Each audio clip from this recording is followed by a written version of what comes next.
Same old trouble, villains always knocking at the door. Pretty pictures on the page, but nothing ever stays the same.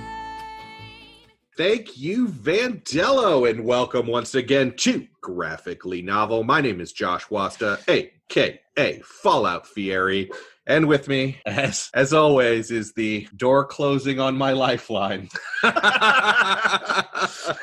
It's Bear. Oh, shots fired.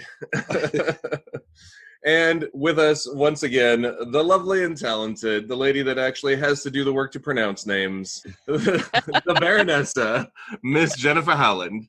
Thank you, Bear.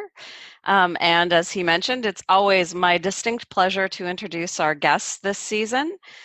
Firstly, we have a very dear friend of mine, J.R. Cillian Green, who has been so kind as to join us to talk about Locke Key today. And then we also have another guest that I'm pretty excited about and can't wait to hear what they have to say.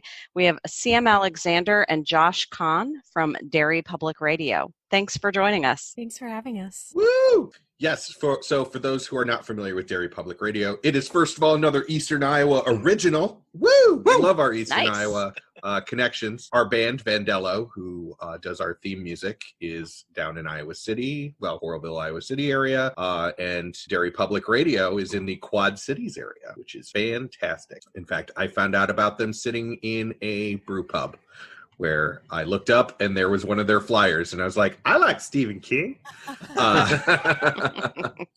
which has led to me listening to almost all of their episodes. So yeah, thanks for coming, guys. This is going to be awesome. That's why we put flyers in brew pubs.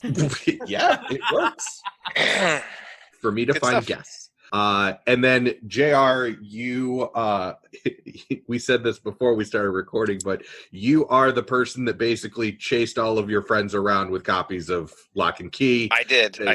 Read this.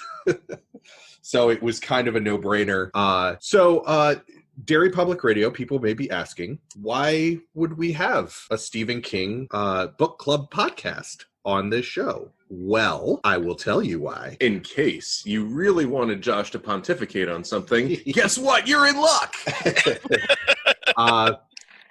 Unfortunately, we have done no Stephen King shows because, as far as I know, no Stephen King works were made into a comic book before they were made into a movie.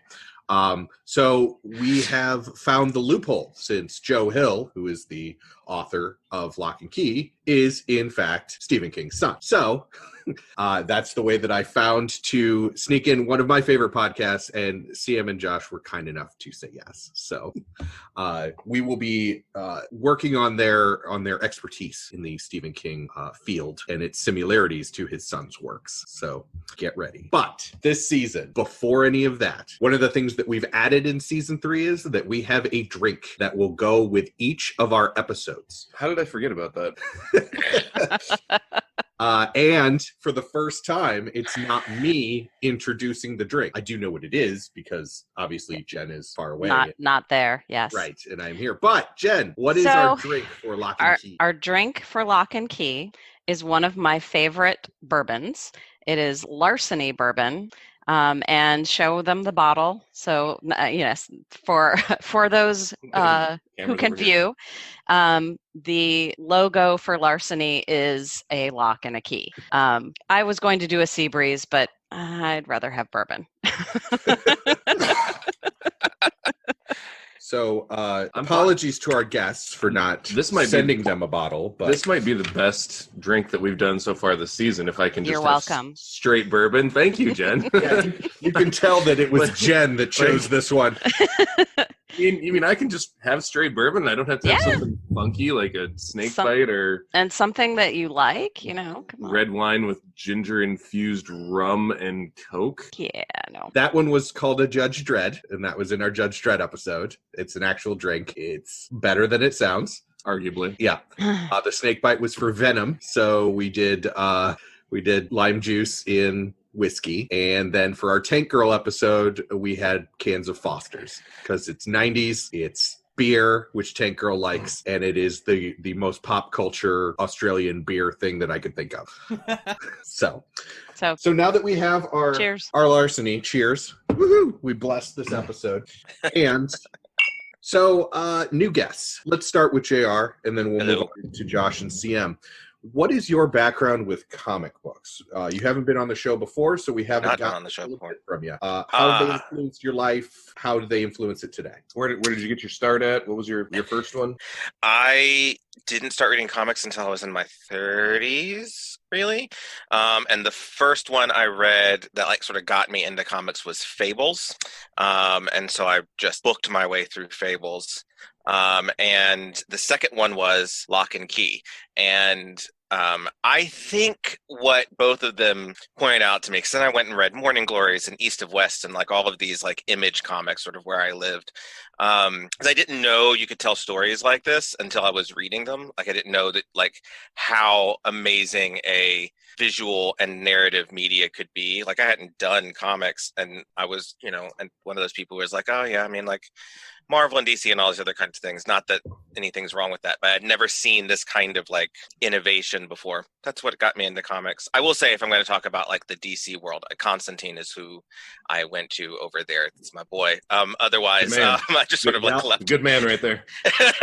But yeah, so this was the second series I read when I started getting into comics. So it's pretty. And then this took me to reading Joe Hill. So like that 20th Century Ghosts and Heart-Shaped Box, and so that's what my comic knowledge is. Awesome. Josh and CM? I think my first exposure to comics was when I was in grade school and the X-Men comics did a run with Pizza Hut. Nice. Pizza Hut's making people read so that they can get a free personal pan pizza. Like that's absolutely before. Book it and how. But the first like series of comics I ever really got into were the Prime comics, because I went to a yard sale and somebody was selling just a box full of these comics I'd never heard of, and so all my friends were reading Marvel and DC stuff, and I have this obscure ass series of comics that only I know about apparently.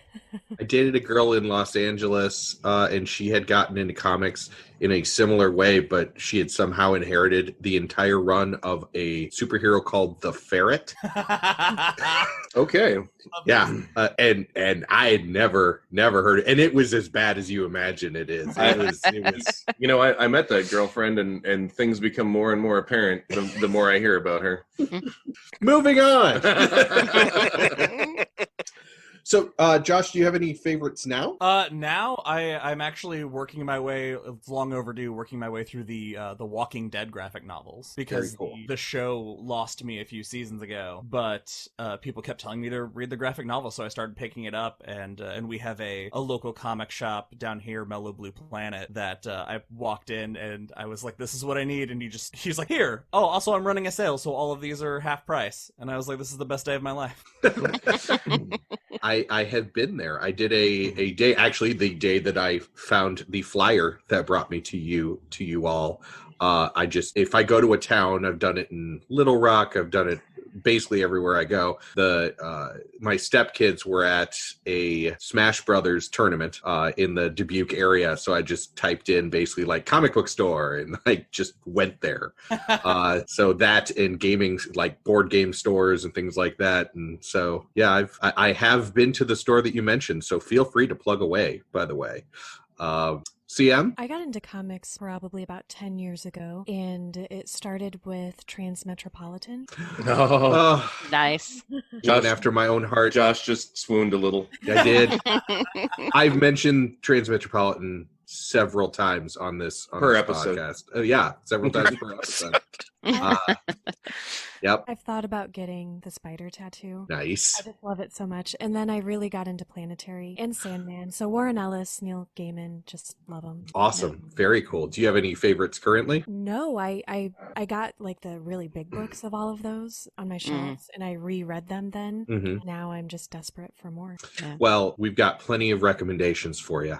Absolutely. Yeah, because my current favorite would be Wicked and Divine. That's what I just finished. Oh, yeah, that's Wicked so and the good. Divine and So Phonogram. And Phonogram, yeah. Mhm. The Yeah. first one's a Saga is little good rough. too. Yeah, very much in the same vein. I do find, so Transmetropolitan is one of the few comics that I have not gone to graphic novels on. I still have the 1 to 60 original run. And in fact, I have, usually we're in a different room when we record, when there's all three of us, and I have my wall of comics, and I have number 1 signed by Derek Robertson. So that's like an awesome, little thing. I went and saw him at a convention, and everybody else was bringing up X-Men comics, and like he was doing a Nightcrawler run at the time, and I was like, here's a Transmet number 1. He was like, you sure you want me to sign this? Like, I'm like, yep, never gonna get rid of it, so you go ahead, you can even put my name on it, let's do this. Awesome. So he actually put a little smiley face with the 3 eyes on it. Mhm. But yeah, Transmet is amazing, but a little difficult to read right now. Yeah. Yeah. And when our Judge Dredd episode drops, which is the last episode we did before this one, that's another one that's a little hard. That one hit a little close to home. Yeah.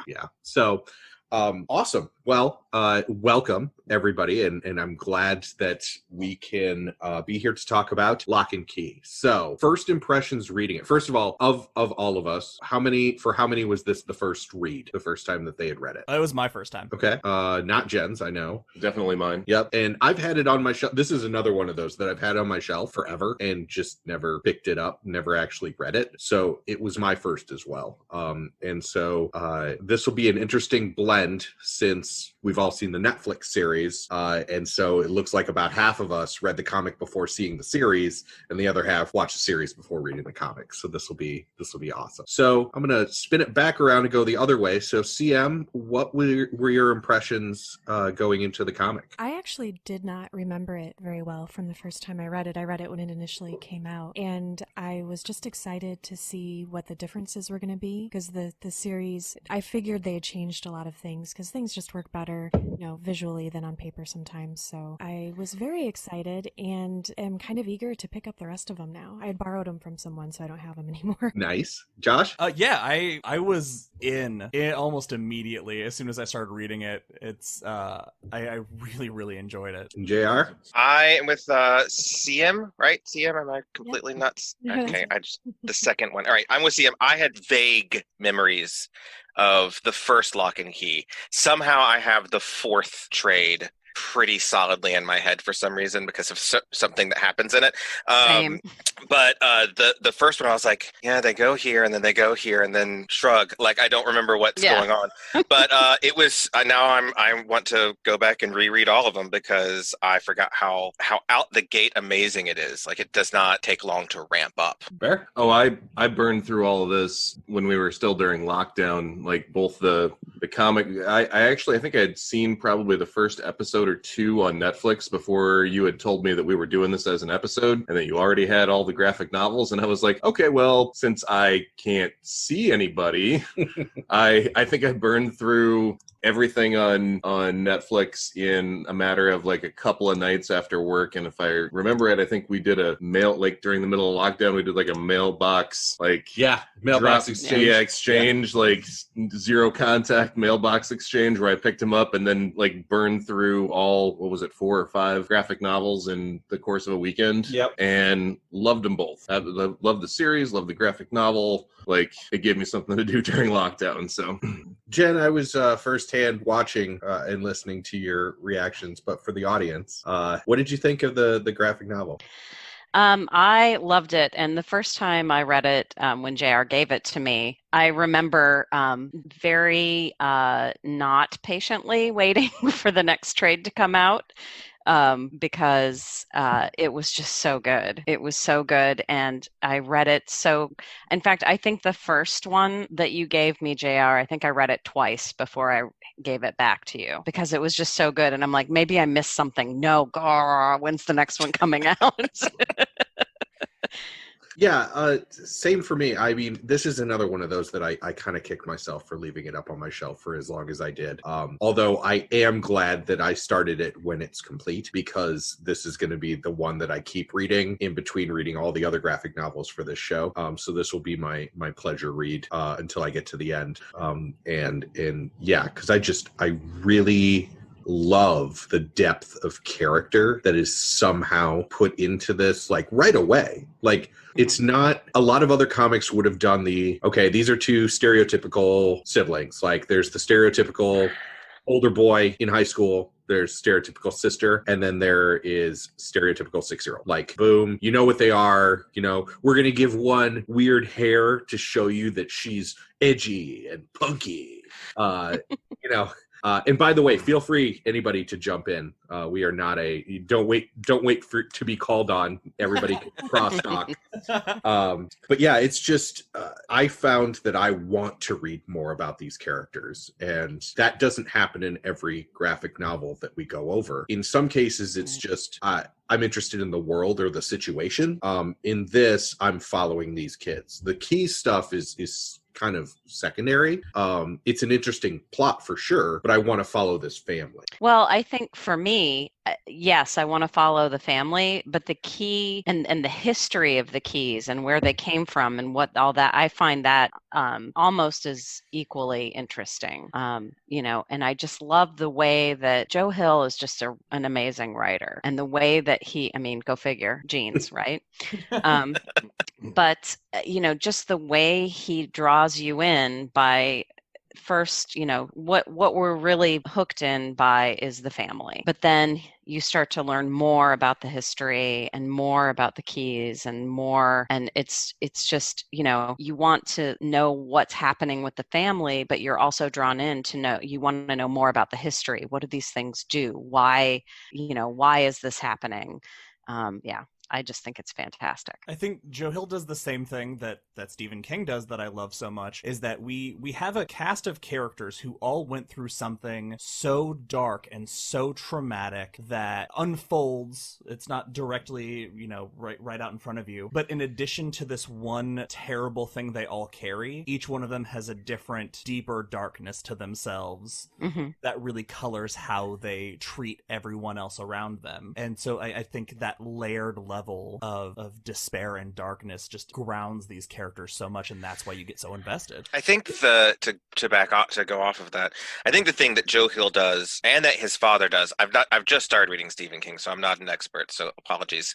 The thing that Joe Hill does is that with his characters, they're not just their darkness, right? Because there could be something that's like something to fall back on, right? Like a trope, like they're just misery burdens wandering around. He is really good at using hope as an actual thing. Like, hope and light and goodness is not something stupid or weak. It is something that they look for and go towards. And I can't do anything about what happens later on in the series, but he does like Joe Hill does in, let's say, Heart-Shaped Box, where it just gets downright terrifying and dark and sinister, but at the end has this blossoming of beauty, and he does not let he lets those things be in balance. And I think it really shines in Locke and Key, and you can already start seeing it in the first one with the, you know, conflict at the end. Yeah, it's funny. It reminds me, since we're I'm not sure about Josh and CM, but we're all gamer nerds. It reminds me of, in the World of Darkness, like, why Changeling is like probably my favorite of those games, because there's that balance between, you know, your fairy nature and all the light and all this stuff, and then the crushing banality of existence on the other hand, you know, and I really enjoy that struggle. I really enjoy that story. And I think you're right, especially with the mom's alcoholism, and, you know, which I thought they did brilliantly in the series. And I would actually, there are aspects that I like, the comic over the show, and then the show over the comic, depending on how they did it. And definitely the mom story I prefer. And I'm sure it's also, I haven't read far enough yet, because we've just done the first graphic novel, but I really enjoyed the mom story in the first book, or in the Netflix series. Can I also add to that? Because I think it's really interesting. We're talking about how Joe Hill and Stephen King can balance these characters in these dark and light subject matter. I think it's cool that he also does that with the bad guys, because you do end up feeling some sympathy. They're not just a caricature of, you know, a bad guy. And despite myself, I did feel something at one point, one very small point for Sam. No, I mean, I think that's right. I mean, there's when you find out what Sam's life was like, because they Right. bring you back to that, you sort of like, oh, and I mean, I can't do spoilers. And when at the very end, what is told to him, you're like, oh boy, like you sort of feel bad for this twisted person. Yeah, you don't condone their behavior, but you can see how they made the choices they made. Right. Well, and it's not. Well, we had that same feeling when we did the Venom episode. Yes. You know, like, because we read Dark Origins, and if you read Dark Origins, Eddie Brock starts off as basically not a physically abused child, but as like an emotionally and psychologically abused child, and it's terrible. It's awful. You still can't condone the horrible things that he does later, but you understand why he did them. Yeah. And actually, it is easier to feel sympathy for Sam than it is for someone like Dodge. And even though they add in, you know, Dodge's backstory, at least as far as the show went, they got further into what made Dodge. I didn't feel that sympathy like I felt for Sam, but I did at least see okay. I kind of get what's going on here. It's not just, you know, evil for evil's sake, which is my least favorite trope. Unless you're going to do something otherworldly and Lovecraftian, like making something evil for evil's sake in a human body, I just don't get. I don't understand how a human being or the shell of a human. That whole idea though is just created for the fact of somebody wants to be able to have a character that walks in, kicks down the door, and kills something that's utterly evil and feels heroic about doing it. Yes. That's the only reason that exists. It's a bad D&D game. Yeah, it's 100%. It's like, I'm going to kill Drow because all Drow are evil, and right. Yeah, that's what we got to do. Right. Meanwhile, I'm over here like Jim Ross going, that Drow had a family.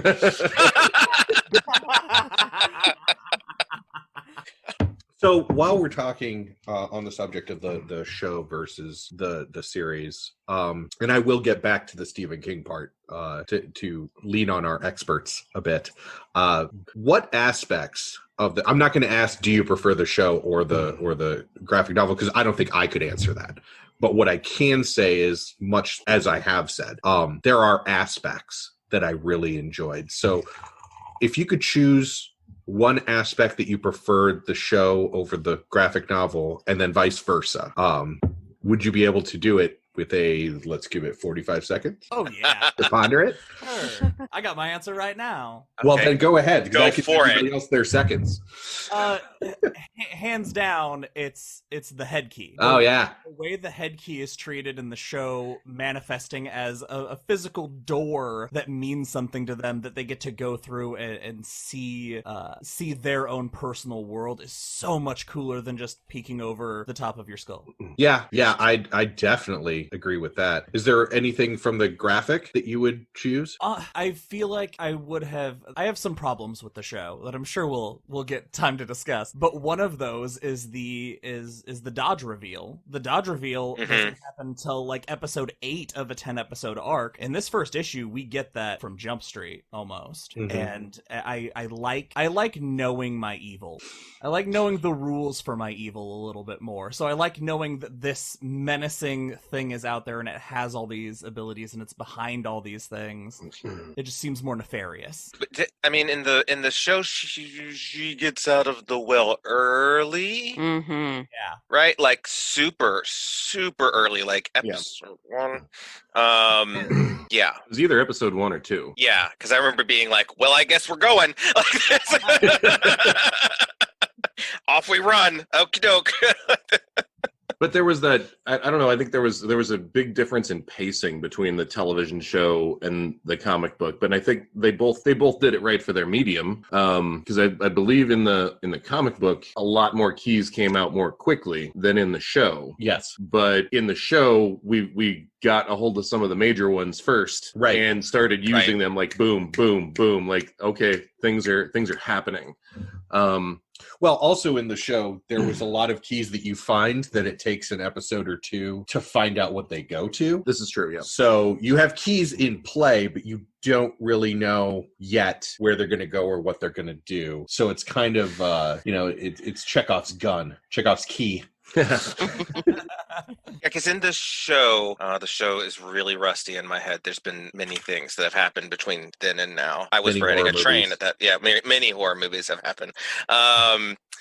In the show, they clock through your ghost key and your head key, and then the one that they invented for the show, which was the mirror key and the music box. Yes. Yep, and the anywhere key. And the anywhere key. Yeah. Right, like those are, because the music box key, it's not really spoilers, I guess. And the music box key in the comics, I don't think shows up until trade 3 or 4. Like it's way back there and ups the ante. So yeah. Anyway, go on. Everyone else, have a wonderful time.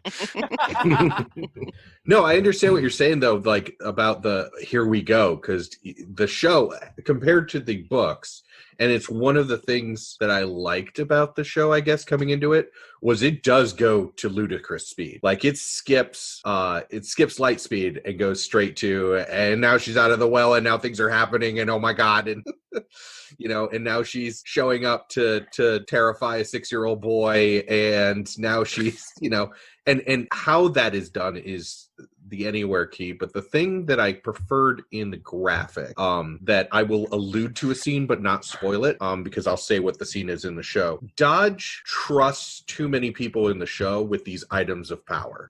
If she wants to collect all of these things and wants the keys to herself, there is no reason to give Sam the fire key. I don't care who my minion is. I'm not giving one of my magical things that I would be willing to kill people. And in the graphic, the same results happen, the same escape happens in a much different, less. They take a different path to get to the same spot. Right. And I understand why they did it for the show. It just, to me, after reading the graphic, it seemed very out of character for Dodge to give up a key to anyone. Right. Yeah, the escape in the graphic novel is 1,000 times better. Granted, the effects of the fire key are really fun to see. Right, yes. Especially because, in the show, the fire key is the first key we see get used, immolating a house, which was fantastic.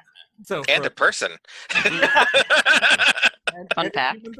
Also, for me personally, that was actually probably the biggest thing that hooked me into the series was, okay, guy gets a phone call and grabs some paperwork. He's very sketchy on what he says on the phone, and then immolates himself and his entire dwelling while his family is out. I'm like, okay, now you've got me. What the hell happened in the past? Right. That suddenly this guy's just like, nope, this is all bad, and bye guys, bam. Like, we're done. Like, what happened? Now I want to know. The problem, though, is when we get to that point in the series, it didn't mean anything. It took so long to come back to that. Yeah. It really did. True. Yeah, it did take a long time. Granted, but it kept me wondering. We got to see that kid get thrown in front of a train, though. And that right there was the moment I was on a train, actually, going back from downtown. I'm like on the L watching this, and he gets thrown in front of the train. And I was like, I guess, once again, like, if anyone's here, like, we are really going. Dodge is a lot faster in the draw than she used to be. Okay. Bouncing around. Yeah, that scene was excellent. And I wonder, she got that key from that kid so easily. Maybe that's why she trusted Sam with it in the show, because he's not a Locke, so she knew that she could take it from him against his will. And I will always try to justify things that don't make sense. That's a very excellent skill to have on a Stephen King book club podcast. Love him to death, but my favorite Stephen King book is actually The Talisman, where you can watch the areas where Peter Straub is like, take a break there, Steve. An ending is coming up.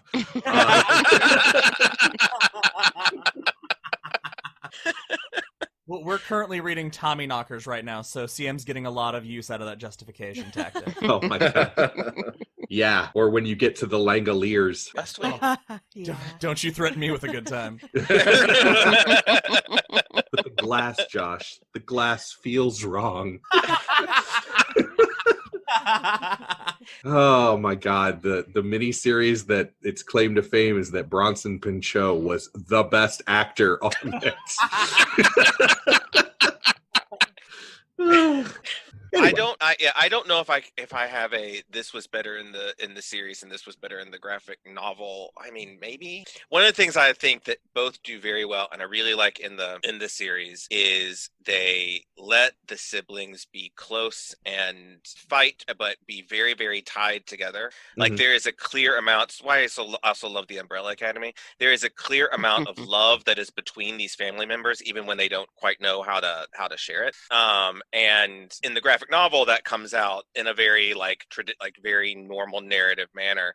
And in the show, they just sort of they do really good work of like letting you see Tyler being really protective, and not because he has to, but because that's who he is. And Kinsey being this, very smart and crafty, and Bodhi being very curious, but they're all together. They're all for each other. And I also really love the actress who plays their mom. I think she does just an exceptional job. Agreed. And that rather difficult role for this kind of thing. She has to play on a completely different plane than than the kids are. Like all the mysticism doesn't exist in her world, but it affects her. I think I like the Dodge stuff in the graphic novel, like the slow draw out just a little bit more. Granted, it's a graphic novel, so I mean, like it's a series, so you want to draw it out to its perfect conclusions or whatever. But I do like that in the trade, at least, when you really get to know what Dodge is capable of, it all happens in this like snap. Like he leads you to this point where you realize that this bit, whatever is down there, is not good. But when the final things happen at Key House at the end of the first trade, that's when you really see what Dodge is capable of. And remarkably, it's not like the keys are sure they're a part of it, but I really feel like there is the right thing to say, because the gender key is used, right? Yeah. Yes. So their craftiness doesn't like really shine until like the last 4 or 5 pages of the comic, and then it is that you're in for a fight, because if this is the thing that this person can plan and execute, manipulating everyone around them, the Locks are in for a really rough ride. Yeah, absolutely. Absolutely. Similar to you, I preferred a character from the series, and it was Scott with one T. I thought that guy was just so cool, way better than Gabe. Poor choice.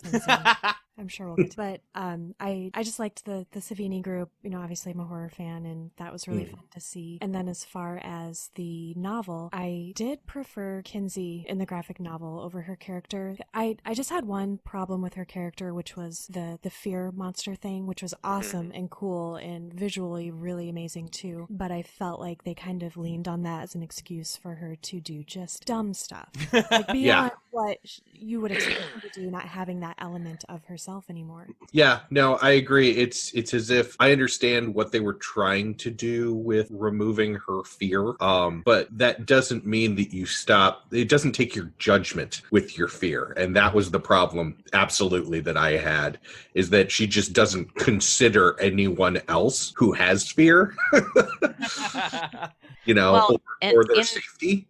Yeah, but they do touch on that, but later in the trades. I mean, they do talk about that, about how removing her fear affects how she interacts with other people, and the decisions that she makes. And having healthy fear is a good thing. Having zero fear can be very bad. And very 90s, no fear. So I think that like we've touched on, the Netflix series really zoomed quickly through a lot of the narrative in the graphic novels that I understand needing to compress stories to make it interesting enough so you're not having 3.5 hour long episodes. But I feel like they may have skipped past a lot of things that could have created some really great dramatic tension and build, especially when it comes to Dodge, or Echo, as they are known before Dodge comes out of the well. I guess as somebody who has not read the whole series and has only read the first graphic, the way that the first season ended, I'm just wondering, what else do you have? I mean, not knowing how much they really covered in the series, obviously having only read the first graphic, it feels like they went super deep into the other graphic novels. And I'm wondering what story there is left to tell, especially when you're looking at, you have another season coming up. How many seasons can you do with 6 graphic novels? Could you remind me what happened at the end of the series? Because all I can think of is what happens in Alpha Omega, which is... They open the Omega door. Oh. Well, they open the Omega door, and at the end of the series... And they think they've kicked Dodge into it, and they have not. Right. Yes. Well, the final episode of the series on Netflix is the Shadow War, kind of, sort of. But then, they think that they've thrown Dodge through the door, and then other people are possessed because the door was open. Because the door was open.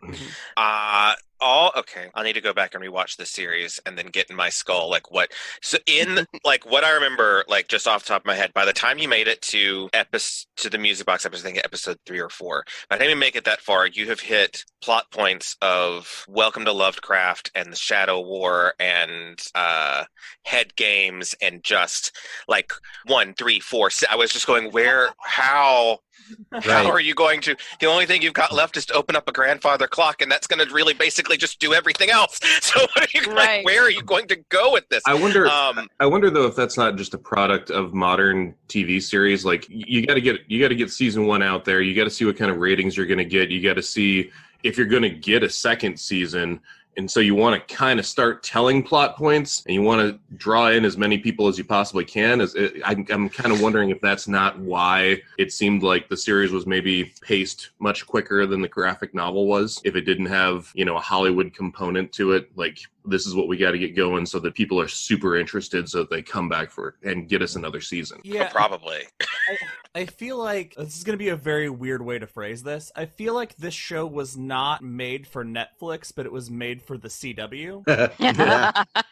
Because it's so neutered compared to its source material. They shy away from so many of those dark things, and we've seen dark shows on Netflix. We've seen that these things succeed out here, and I think what they were going for was one of those traditional, Buffy, Angel, Supernatural, Monster of the Week shows, except for this was Keys of the Week, and that's why it jumped so erratically, because every episode we're introducing a new key.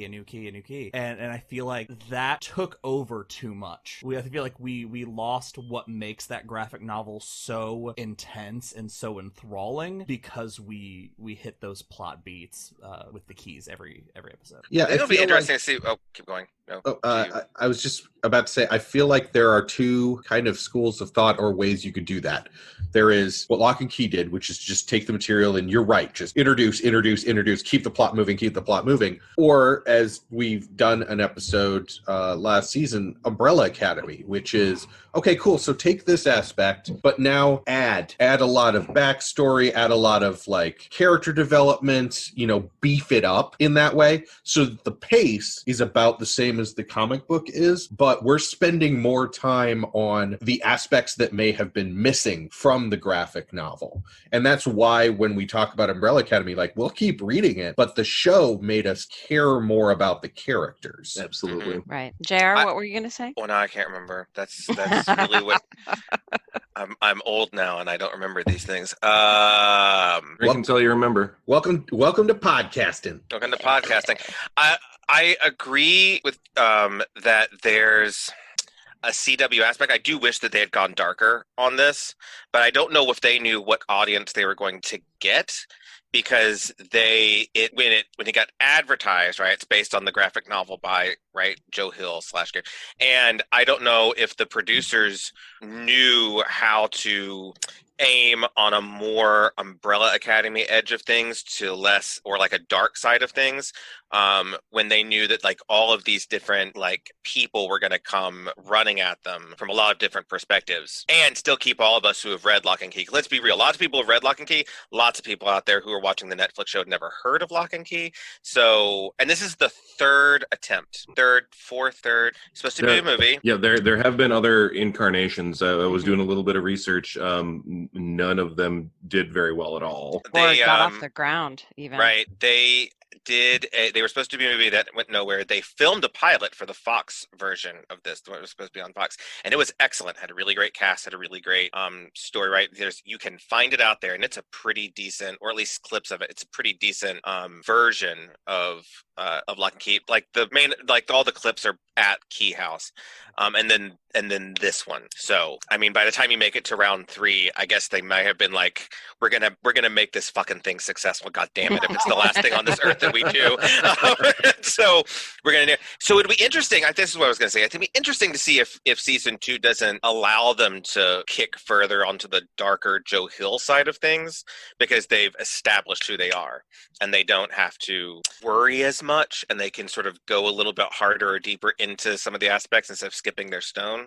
So it'll be interesting to see if that happens, or if it stays where it is. I'm glad you mentioned that, because I watched Nosferatu, Mhm. and I had the same feeling about that. Kind of CW-y. Maybe, I'm not sure if it was just the way it felt or looked, so I was worried that this would continue in that vein, but I hope that they do let them explore that a little bit and go a little darker. I haven't seen Nosferatu. I've read most of Nosferatu. I haven't seen Nosferatu, and I haven't watched it because I was like, I don't know how you do this as a thing. Like how are you going to do this and keep it like as crisp and dark and crazy in a television show that people who aren't necessarily like Joe Hill fans are going to consume? You don't. All right, I'll keep that in mind. Just put that there. I would give you a thumbs up, CM, but I know you hate hand gestures. I appreciate that. Yeah, it's a note in their show when they did Kingdom Hospital. There is and CM, look away because I'm going to do it. Oh, wait. There's a symbol. They blow on their thumb and their pinky goes up. How did I feel that somehow? You felt the breeze of that fresh morning air all the way through our microphone. Oh gosh. Cool. What the fuck is that supposed to mean? It doesn't. Absolutely not. I highly recommend listening to all 13 episodes of their coverage of Kingdom Hospital, for the reason that if you're familiar with Kingdom Hospital, they're watching it for the first time and they watch it episode by episode. And my favorite thing is when they're like, well, I really hope that this comes to something, ends up meaning something. And I'm just sitting here going, no. Oh, you poor bastards. We feel Sweet sorry. summer children. Yep. There's one thing, and I'm gonna probably get in trouble with the Stephen King book people right now. There's one thing that I think Joe Hill does better than his father is wrap it up. Yes. And if you see, especially he's really great at short stories. I think Joe Hill like shines in short stories, but like when he gets in a novel, he knows how to like finish the circle and close up most of the things that he's put out there. This is not always true with Stephen King. Not always. Sometimes he has Peter Straub to help him. I have not yet read the book that Joe Hill and Stephen King wrote together, where it's like the Sleeping Beauty, all the women fall asleep thing. I have not read that yet, and I'm curious to see if there's that relationship there as well, where Joe's like, all right, Pops, go take a nap. You know, it's... There's a sandwich on the table. Yeah, the one thing that I really did enjoy in the series that's a blink and you miss it is that Joe Hill adopted the Stephen King cameo. Yeah. He shows up as a paramedic in one of the episodes, and he looks like his dad. Yeah. Yes, he has aged to be his father. That's Yes, I'm like... Yeah, because at first I was like, oh my God, is that Stephen King? I'm like, no. No, that's way too young. It's way too young. And then I was like, so I'm like, Google Foo. And I'm like, yep, it was Joe Hill. Joe Hill put himself in in the Google series. Foo, I told you it was him. Did you? Yes. Sorry, waifu. Waifu, which is different than waifu, so that's Yes. the Yeah, whole I was thing. about to say, what's our Japanese there? So what other aspects of Stephen King do you see in Joe Hill? I mean, we've kind of touched on some of them, and some differences, obviously, with the endings. But do you see any of that influence, or do you see them as no more influence than anyone else that came after Stephen King would take from him? I see a lot of influence, and I see a lot of similarities in some of Joe's work, but what I love about him is that you have a book like I want to say Horns, maybe. No, well, Nosferatu is very reminiscent of a lot of Stephen King things for me. The stuff with the car, Christine, all of that. And then you have Horns, and you have some of his short stories, and you really see who he is in those. And it can be very different. So I think that he does a good job from what I've read overall, and I haven't dove into Joe Hill entirely, but I think he has taken inspiration from his father, but he's also done an excellent job of finding his own voice and being true to that as well. Yeah, absolutely. I would agree with you. Yeah, I mean, I got into Joe Hill through this, but then I read 20th Century Ghosts next, and his voice is so beautiful throughout that. In fact, like 20th Century Ghosts, the title story is probably one of my favorite, and I guess you could call it a horror short story, maybe, but it's a horror romance, and it's just completely new, completely different. Speaking of Nosferatu, though, I mean, Joe Hill wraps Nosferatu into Stephen King's universe in his own novel, so in some ways he was like, that's the book where he was like, no, it's me and my dad. Like, this is me and The Shining, and maybe a couple of other places. We're all just gonna have a good.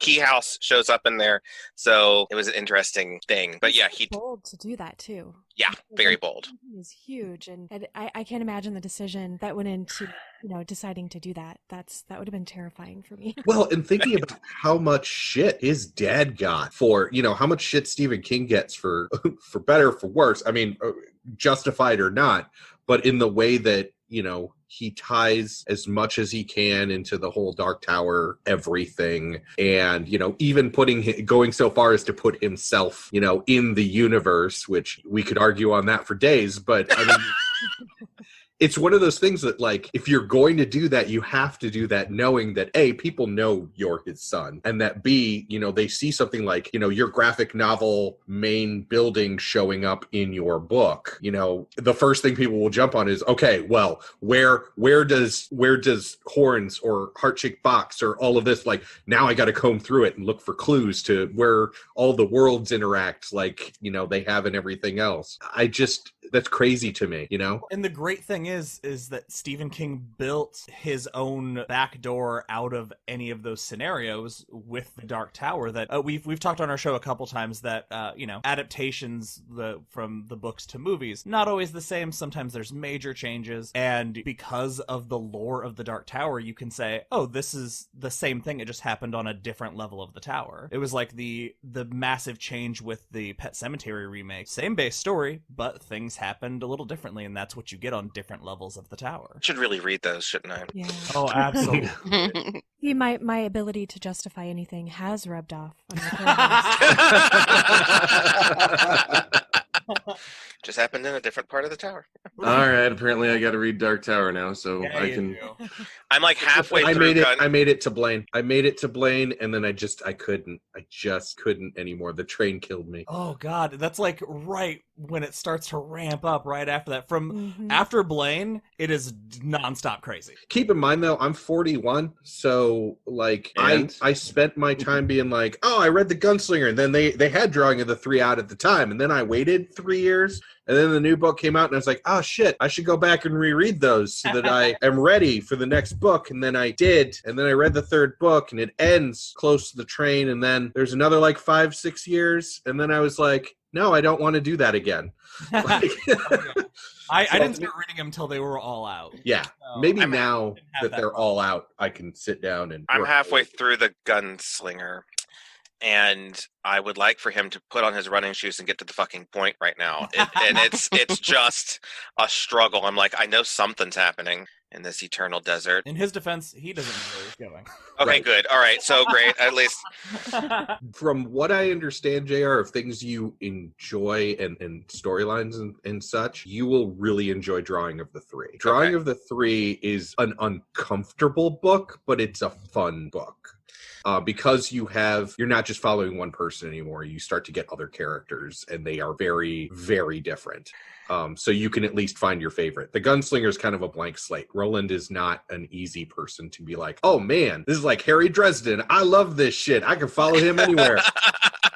Roland is not Harry Dresden. Well, I'll put it on my list. I've got the newest Dresden novel, and then I've got to go back and finish the David Bod trilogy, and then I can get to something else. It's kind of reminiscent of what we're talking about today, too. If you think about it, you open a door somewhere. Right, yeah. Right. Oh, that's true. Yeah. Although they haven't really started on multiverses yet in Lock and Key. I'm waiting for the multiverse door. We don't really know what's on the other side of the Omega door yet. Well, yes. Okay, no, it's not a huge spoiler, but there is a reality.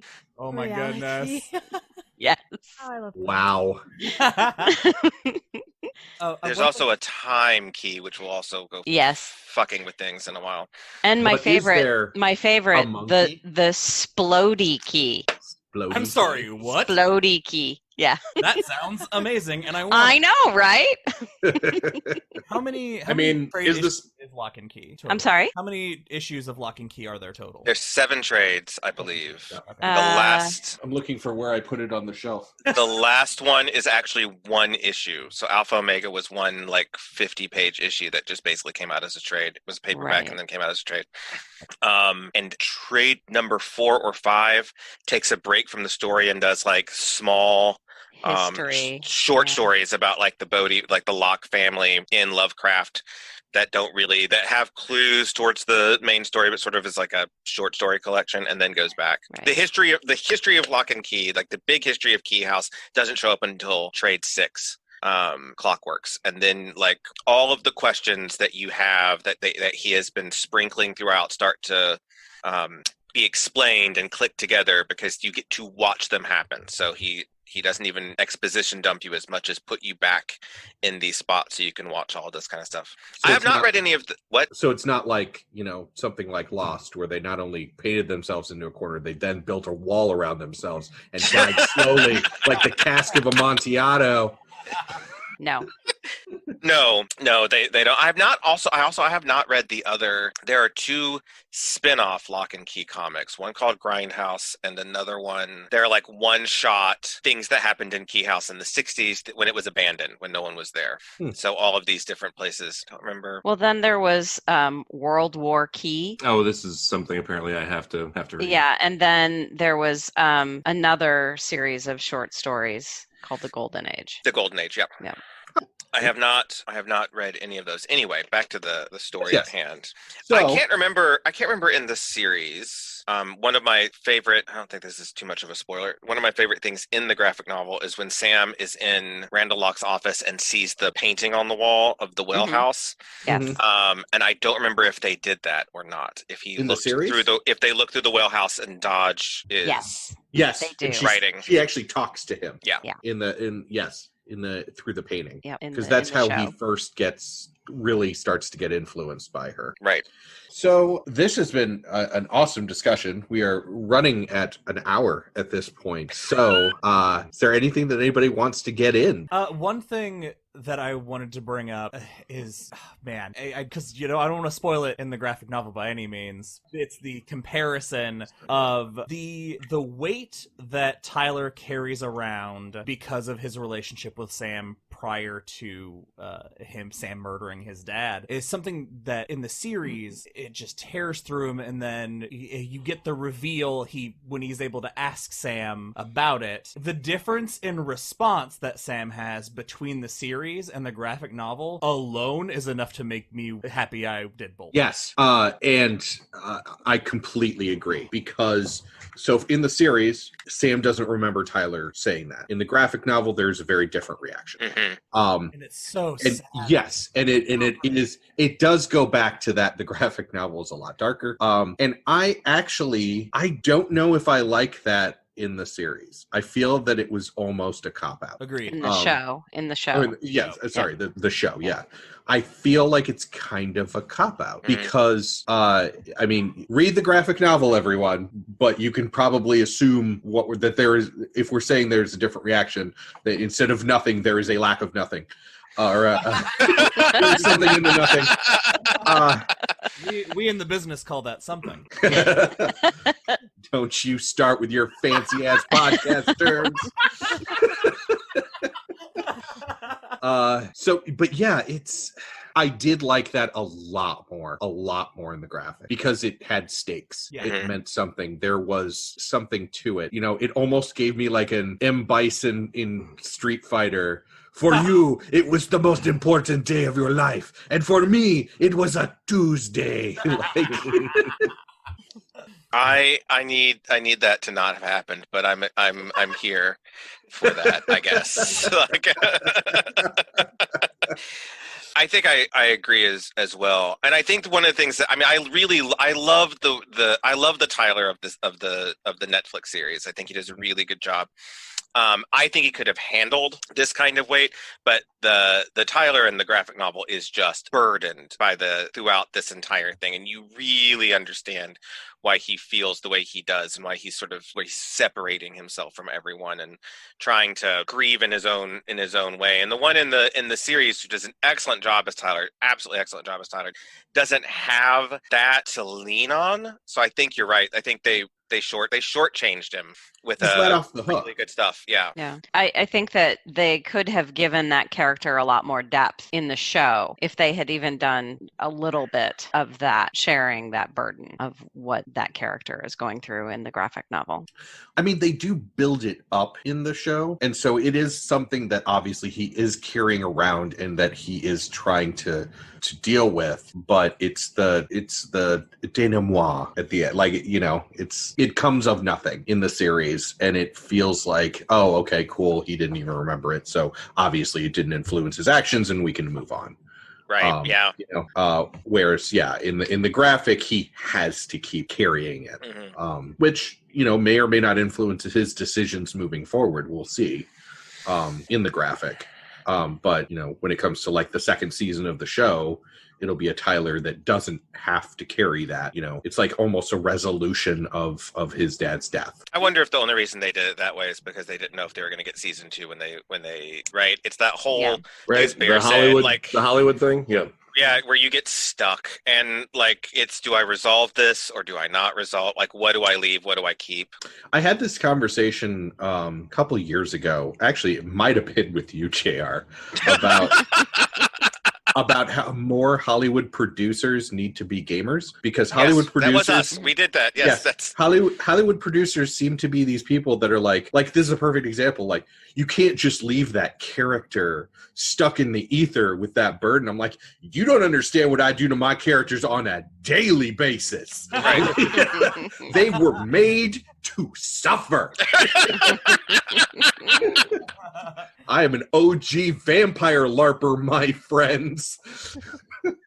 Yeah, I have had a character that I've been playing for a decade, and his life is all about, like, when people ask questions, it's all about suffering and, like, his past, and there's all kinds of unresolved threads. And I'm like, why can't we do this? Why can't people handle that out of a character when they're in a production, in a show? I mean, even if you look at, like, some of the best stage productions, they don't always resolve everyone's stuff on stage. They let you, like, leave going, oh, dear, like, what are we supposed to do with that? Just okay, curtain came down and I guess their lives keep going and I don't know where it's supposed to go from now. And I think that's something that makes really good art. And I talked over CM and I'm really sorry, and I'm going to go back to you. That's okay. I actually love what you said just now. I love being left with that discomfort and uncertainty, and I think that's why we love Stephen King so much. What I was going to say was I talked to Josh after I finished the series, the TV show, and I decided I probably wasn't going to watch the second season, but after talking to you guys, I think I might have to stick with it. That's good. I will say a lot of things are picked up the second view through. And especially after reading the graphic novel, the first graphic novel, you get a lot more of kind of an appreciation of the characters. I'm trying to remember what the season 2 book was that we did that I said the ideal for me is having read both, having watched and read the comic, and I'm blanking on it now. But there are some of these things that, in order to get the full enjoyment of the media aspect of the visual, going and reading the graphic novel, is a perfect complement because it fills in some of the cracks that you're like, oh, okay. Oh, I'll absolutely agree with that because, and if you've watched the show, this isn't a spoiler. In the show, probably about 4 or 5 episodes in, when he finds the spirit key, he zooms off and finds the graveyard. Yeah, where his great grandfather. Yes, his great grandfather. Yeah. Still there, still hanging out. And having watched it first and then read it, like my brain just integrated the two of these, having, done them so close together. And yeah, this was absolutely one of those things where I watched it and then I read it and I've just kind of meshed everything in my head, and one has enhanced my enjoyment of the other. So yeah, they both took different routes to get to the same place. And yeah, one we had to deal with Hollywood a little bit. And we're going to make a first season. Are we going to get a second? Stuff like that. But there's so much there that, like, the bits and pieces that meshed so well. Like, I felt better about Tyler as a character after having read the graphic novel. I felt more strongly about him in the series, knowing that this was all the stuff that I missed that they haven't had the chance to show yet. Right. So I mean, I would definitely, if you haven't watched it all yet, I would definitely go back and watch it all. If you haven't read it, definitely go out and read it. Like, it's all, I think it's awesome from both ends. Yeah, I just took a moment to look at, I don't know why I decided to do this at the end of this podcast and not do it in the beginning, because that would have made much more sense, to open up the Locke Key wiki to be like, okay, so what are the keys? Because obviously I haven't read this in an age, so I remember enough. And when I was watching the series, I'd be like, that's not book 1. That's really not book 1. Like, that's really far away. For example, they are in that cave way earlier. Yes. Way earlier. Like, in the series, they're in it. And I was like, you don't even, like, look at inside that place. It's like book 5. I mean, like, they spend all the time in actual, the actual town and actual house more than they do anything else. But I was looking at all of the different keys that are in there and thinking, I don't know how or why or if they're going to get to some of these, like the Philososcope key or the Time Shift key. They've got to use that one, or the Reality key. The Splody key is in there. It's it does what that's what's on the tin. No false advertising there. No false advertising there. Yeah, it's. I will be interested to see, and I will say, the series was harder for me to get to than the graphic novel was. I mean, like, I obviously tore through all of the graphic novels, and was watching the series being like, something feels a little off, and obviously we have talked about what those little things off. But it was one of the few times in a series where I'm like, oh God, they really cast the wrong person, or this person isn't doing a great job. Like, I loved the acting from the main 4 in just so many ways. Like, I really just, like, my heart broke over for them all the time. I was like, this is great. Like, they're running this thing. They're really doing a great job. I'm 100% into you. Not going just back the main 4. I mean, Iceman did a great job too. All of them do have their little moments. But going back and looking at the graphic novel, I'm like Tyler is such a rich character. Kinsey has such a rich, and it's like 5 pages. They get to that point. Bodhi is such a rich character. So I think that the element of darkness that they sort of took out, I feel like, as we said, probably Hollywood afraid to go down. I feel like that darkness sort of didn't let these incredible artists, these incredible actors actually do what they could have You can see that they're like on the verge of being able to take this down the graphic novels alley, and the script isn't letting them. And so I hope that they get a more rich experience in the second round, and can explore some of the actual darker elements of Locke and Key. They all read it. I know that much. Like, they all talked about having read it, or at least the adult ones have. And so I hope that they are like, could we maybe like pull some of this in? Like, that would be really neat if we could. Yeah, it's something that we've run into kind of again and again, having done this show, and not something that I thought about ahead of time is the importance of familiarity with the source material that actors need to have. Our last episode was actually Judge Dredd, and we talked about the 1995 movie. And about how Sylvester Stallone had no idea what was going on when he walked into it. He had never heard of the character when he signed on to play Judge Dredd. He had never looked at a comic. He still didn't through the production, and he actually thought that he had signed on for an action comedy. The director was a huge fan of Judge Dredd and was bullied by Sylvester Stallone until it was an action comedy. So that's why we didn't get, until Dredd, you just didn't see that character again, because it's such a horrible interpretation. But then you look at things like Locke and Key or Umbrella Academy, or as we talked about in our Tank Girl episode, Lori Petty understood what the comic book Tank Girl was. Nobody else did, which is why you have Tank Girl in a non-Tank Girl movie. Like, it is the comic book Tank Girl, and then nobody else really is on board for that character. It's like you took Deadpool and stuck him in somebody else's movie. Yes. Isn't that where he wants to be anyway? Yeah. Probably. That's where he was. Yeah, that's why I'm sure she had no problem with it. Right. But I looked up the other episode where we talked about the movie and the comic book and how they complement each other so much that you are more fulfilled having read the graphic novel, and that's The Crow. Oh my gosh. That was the what's that? I love The Crow. I've never seen The Crow. The novel's great. The movie's great. Right.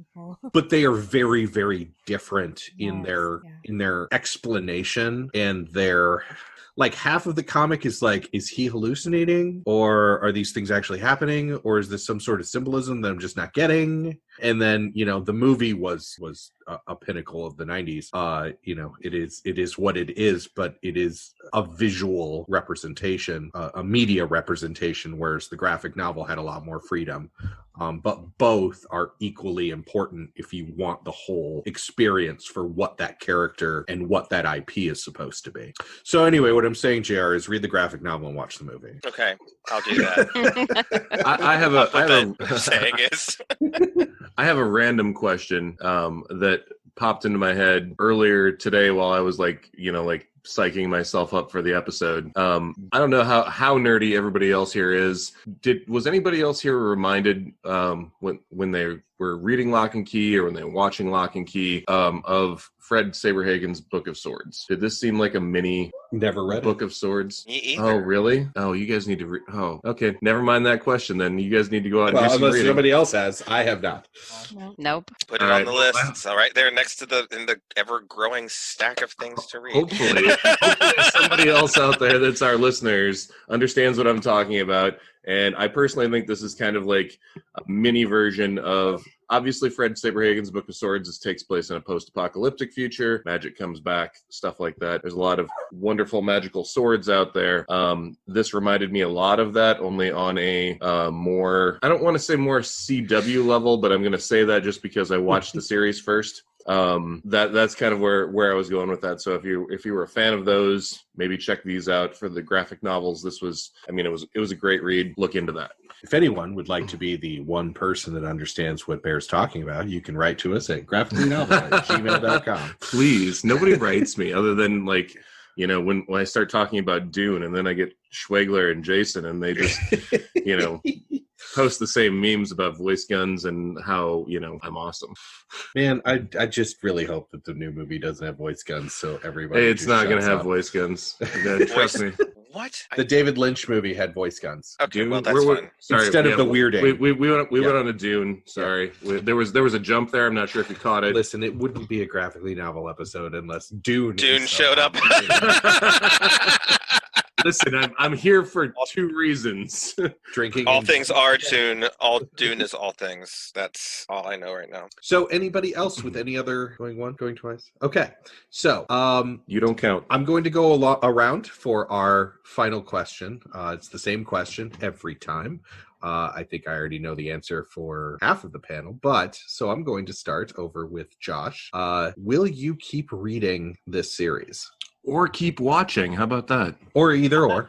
Oh, I've the second I finished issue 1, I ordered the second one on Amazon. Nice. I finished 2, I'm ordering 3. Like, I'm into this series, and I'm so happy you guys invited us to do this episode, because I don't know if I ever would have picked it up on my own accord. Awesome. I will definitely be reading the graphic novel, and I'll definitely give season 2 a shot, but if it doesn't give them a little more darkness to work with, I think I might not finish. CM? I also cannot wait to dive further into the novels. I don't even know how far I got the first time, but I don't remember it well enough, so no harm in that. And like I said before, just through our conversation with you guys, I do now want to watch the second season to see what they end up doing with that. So I'm excited for both. Excellent. It only took, let's see, we've had 24, 25, 26, 27, 28, only 29 episodes to prove that our model of getting people to read graphic novels works. 30th time's the charm. That's right. JR, obviously you have read this before. I have read this before.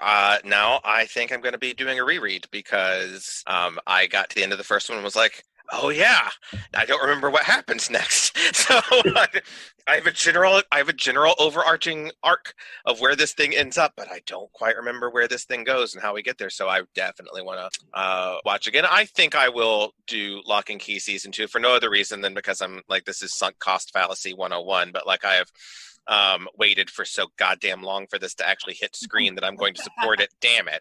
But I think that I don't think they did a bad job. So it's not one of those things where I'm like struggling. I just hope they can do something more. I would love to get back together with the gentle people from Derry Public Radio and have a lovely conversation about what they think about the whole series when it's over. Cause it's one of my passion pieces. So anyway, yes, I will reread it. All right. Jen? We're on board. There you go. Fantastic. Yeah. I am in the same boat as JR, reading just the first issue for the podcast. I was like, oh yeah, I need to read this again. Just, I think that I also have to agree with the TV series. There were moments where I wasn't as engaged with the series as I have been with the graphic novel. The graphic novel just grabs you and you just can't stop reading it. So I think I'm probably going to do another read through and will most likely give the TV series, the Netflix series, and the second season a go. So I should also point out that Jen is not a person that when you're watching something and she's seen it before you, that she's like, oh, make sure you watch this. That's me. I'm the person that's like, make sure you're paying attention. This is important. Like, but for this series, she could not hold the parts of the series that she disagreed with because she was like, well, in the graphic novel, and I had to be like, babe, can we dial it back? Because I have not read these.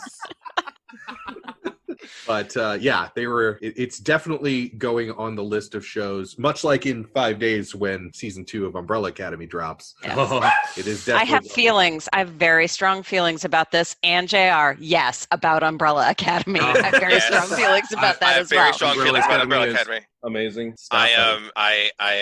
It was Netflix's birthday gift to me because it comes out on my actual birthday. Nice. And I could wax poetic on Umbrella Academy, the show, for hours. So Bear, will you continue to read? I will continue to read. I will continue to watch. I will just continue. This is out of all of the episodes that we've done, like this is probably in my top 5. Well, and I can tell you that I will give you the first and second because we only had the first and second books in the house, and then we were at Mayhem in Des Moines, and they had a pack that was all 7, and Jen was like, "Well, mine now," and so. I will definitely keep reading, and I'm looking forward to season 2. I want to see more what they do with it. I hope they shy away a little bit from that kind of CW model that they've got going. Slow down with the pacing a little bit, take their time, do some more character development, do some more deep dives, do some more make things a little bit darker and grittier. But I think they've done a decent job so far. Yeah, same. I mean, I will keep watching it because Jen has already said she's going to keep watching it, and that's just how we roll. But I really did enjoy the series, and I will read all 7 because I'm really curious. I do like the characters, like I said, and it is rare for me to like character over story or substance, and want to follow a character. So I'm going to follow that and see where it ends. I think the last time that really something like that happened was probably Sandman and following Morpheus. I mean, the things that happened around him were interesting, but the character himself is going through so much change that it's really interesting to watch his journey, and that's what did it for me. And hopefully that, TV series will come out soon so we can do Sandman on this show. Yes, please. Yes. Well, in the meantime, there is the audio drama on Audible, and it is fantastic. But anyway. There's also a Locke Key graphic. They did this as an audiobook on Audible. Yes. Really? Yeah, Yes. with Tatiana Maslany, whatever. The woman from Orphan Black is the mother, and a whole cast. So I've not listened to it. I own it. I have not listened to it, so we'll see. Very cool. All right. Well, J.R. Green, C.M. Alexander, Josh Kahn, thank you so much for joining us. This has been a blast. It's something fun to sit down and do when the world is ending. So hopefully when the world is not ending, we can all, the halfway point for everybody would be the Quad Cities. Or the, also just another reason for everybody to read Fred Saberhagen's Book of Swords, because let's talk about world ending. That's a theme. So, well, before you wrap up, yes. Do any of our guests have anything that they would plugs. like to plug or pitch or Horrible. talk Thank about you. before we finalize the episode? Yeah, if you want to hear more from us, we're Derry Public Radio, a bi-weekly Stephen King book club podcast. You can check us out. We don't cover a single King book in every episode. What we like to do is take a King book and get it into easily digestible chunks so that we can have in-depth conversations that aren't just about the surface level plot, the deeper meanings of things. And if that's something that your listeners are interested in, you can find us anywhere you listen to podcasts. I would highly recommend, if you have not seen Kingdom Hospital, you're not interested in Kingdom Hospital, which I understand is kind of a niche thing. The breakdown of The Stand was probably one of my favorites that you guys did, because again, easily digestible. That's his favorite. Like that's my when I'm sick. Yeah, I put on The Stand. Like it's the movie that keeps him like asleep on the couch, stuff like that. Yep. Absolutely. I give you a look of I'm gonna okay. ask, would you go to Vegas or would you go to Colorado? I would go to Colorado. Oh, Colorado. Yeah. and thankfully through you guys, I also found out that there is a Twitter account for Mother Abigail, which is wonderful. And she is fantastic. Honestly, I know like a couple days ago, because we were talking about this episode and how it was going to happen, and you busted out your copy of Kingdom Hospital and said, "Hey, we need to do a rewatch again. It's been a while." I honestly think we should do like watch our episode and then listen to their episode, listen to theirs and then watch another. Yeah.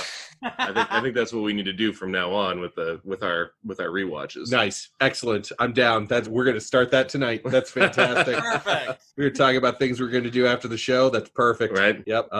Yeah. For example, by the way, their episode titles, Tall and Blonde and a Dick. Right. My favorite title out of all these, though, was WCW Saved Us All, but that's also because I'm an old school wrestling fan. Wrestling fan. That was a great moment. Oh my God. Yeah. if you would like, we have a third co-host, Ben Graham, who wasn't able to be here today, but he wanted to pass on how much he's read the entire Locke and Key series, and he absolutely loves it also. But if you want to hear one of the greatest moments on our show from Ben, I highly recommend listening to the Long Walk series, and here, just the end of the Long Walk series is one of the greatest things Ben's ever done on our show. Well, I mean, obviously he was a Ben, so he had to do something great. Well, yes, Bear is actually a Ben. For those of you that didn't know. So we've got a Josh and a Ben Yes. and a Jennifer. We don't have a CM. Yeah. I don't know how many people really have a CM. It's just me. So far, just us. There we go. You in professional wrestling. You in professional wrestling. That's true. That's true. You might go to AEW. I can still hold out hope. So anyway, thank you so much. JR, do you have anything to plug? Any? The only thing that I have going on that would be pluggable is Treetop, not his actual name, but some people here know Treetop. And I have been writing a tabletop role-playing game, and it is in editing, and will soon, which I'm doing. So it's not like a real exciting thing where I've sent it off to somewhere. It's me staring at my own writing, going, "What the fuck did I do for the last 5 years of my life?" Try listening to your own voice for hours. Right? hours. And just be like, could you just not fucking use and like?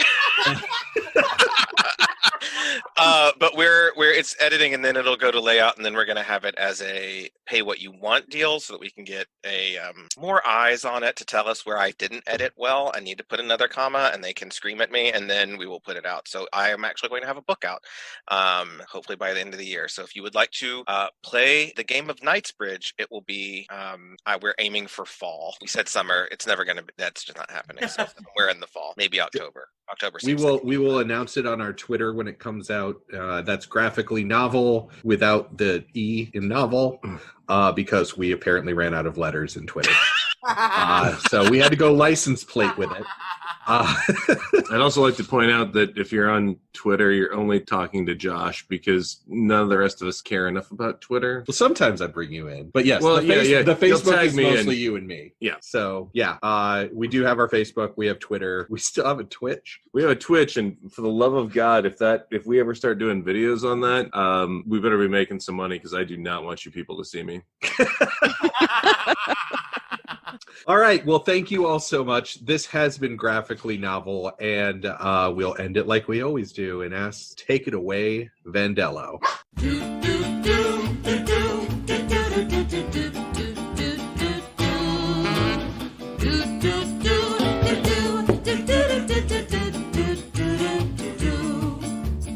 Come with me, I'll tell a story that you might have heard before. Graphically novel, but the same old trouble. Villains always knocking at the door. Pretty pictures on the page, but nothing ever stays.